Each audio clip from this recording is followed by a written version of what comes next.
adaptability is key, and this is where we are right now with the company trying to build something great for the future. It's a B2B, and we are planning to become a battery manufacturer one day. And with all the USPs we're bringing on the table, we believe we have a very unique blend that can fit into a very broad range of market. We can accommodate a very large market sector from commercial industrial. We're looking forward to whatever comes next for HalioGen. Welcome back to another episode of the Startup Passport by Econsulate. Today we're joined by Thanasis Stergiou. You're the co-founder and chief commercial officer of HalioGen Power. Thank you very much for joining. Thank you very much for having me.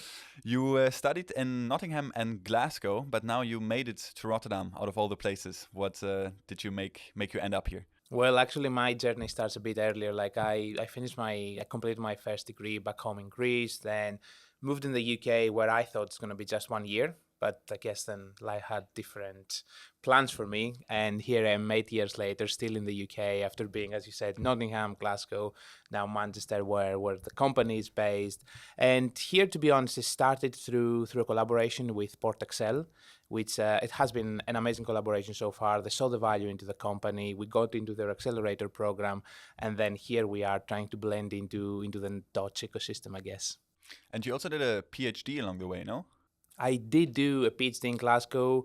PhD was in electrochemistry, which is fundamental for the flow batteries, the field we're working on, yes. So how was the shift for you from first being a researcher, sort of maybe becoming an expert on that field, but then translating it into becoming an entrepreneur?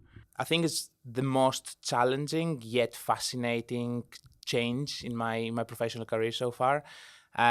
Being an academic has a lot of benefits, but also it doesn't prepare you very well for what's coming if you start building your own business, I must say. But I guess adaptability is key, and this is where we are right now with the company trying to build something great for the future. And in a nutshell, you're building membraneless redox flow batteries. So how are they different from what's already in the market?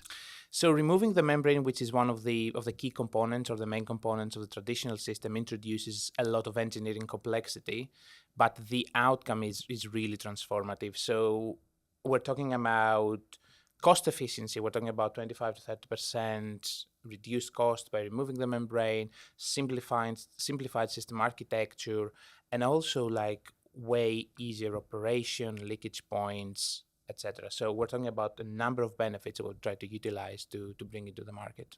And essentially, when it comes to your business model, is that something that you're doing B2B or B2C? Oh, it's a B2B, and we are planning to become a battery manufacturer one day. At the minute, we are developing our systems, but this is the end goal and the hope for the whole company. And another goal for the company is to have renewable and accessible energy anywhere, anytime, for anyone. So how are you trying to tackle that, especially with the phase that you're in now and then with the steps that you're trying to take going forward? Yes, so to be honest, our technology is very transformative for the field, and with all the USPs we're bringing on the table, we believe we have a very unique blend that can fit into a very broad range of market and really transform towards the net zero. And how does your team as of now look like? So I think we have, or I truly believe we have built a founding team with very complementary skills all the way from deep tech science, engineering, and business development and execution. And around this complementary and unique core, which I believe brings the best of all worlds, we have built a team of very talented engineers and scientists, all of them not just technically excellent, but also very driven to push the boundaries and bring a really transformative solution to the market. How did the process of gathering the team look like? Because you also said at the beginning, doing a PhD is one thing, becoming an entrepreneur is another thing that's only based on the knowledge that you have and all the technology you need to know about. But is there like a learning process with hiring, with finding a team? How important is it also for you yourself, for your company, hiring other people, hiring experts?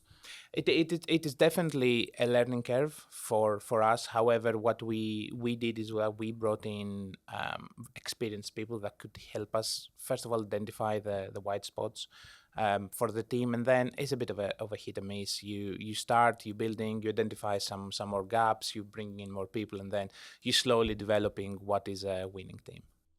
And essentially, what markets are you trying to tackle? Are you trying to go international? How fast are you trying to grow with that team? And also that is still feasible in that way for you? Yeah.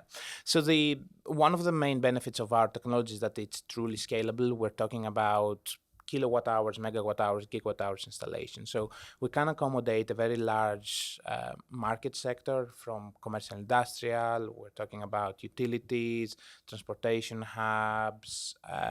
All of these can be accommodated by our technology. And in terms of markets, we're looking first into Europe, of course, but long duration energy storage is a global need. So we are more than happy to be engaged with people around the world. And then lastly, a little bit of an odd question. Obviously, you're then involved with the batteries. The batteries are charging things to connect the bridge there. What is something that you do when you are not focused on your business? What are you doing to recharge to keep the mission going? Well, my partner and I love traveling and love exploring new things and seeing new cultures and everything. So this is one of the things we are trying to do, and I also try to completely unplug for 2-3 days whenever possible. But then on a daily basis, I'm a sports person. I do any sport you ask me to do.